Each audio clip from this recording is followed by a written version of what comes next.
بسم اللہ الرحمن الرحیم۔ السلام علیکم۔ سفید بال۔ رسول اکرم صلی اللہ علیہ وآلہ وسلم نے فرمایا کہ جو شخص اسلام کی حالت میں یعنی حالت ایمان میں بڑھاپے کو پہنچا تو یہ بڑھاپا اس کے لیے قیامت کے دن نور ہوگا۔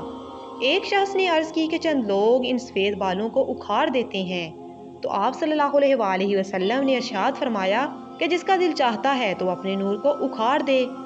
ایک دوسری حدیث میں نبی پاک صلی اللہ علیہ وآلہ وسلم نے اس بات کو ناپسند کیا کہ کوئی مسلمان اپنے سر اور داڑھی کے سفید بال اکھاڑ دے۔ رسول اکرم صلی اللہ علیہ وآلہ وسلم نے فرمایا کہ سفید بالوں کو مت اکھاڑا کرو، یقیناً یہ قیامت کے دن نور ہوگا۔ اور جس شخص نے اسلام کی حالت میں بڑھاپے کو پایا، اس سفید بال کے بدلے میں اللہ تعالیٰ اس کے لیے ایک نیکی لکھے گا، اس کا ایک گناہ معاف کرے گا، اس کا ایک درجہ بلند کرے گا۔ سبحان اللہ۔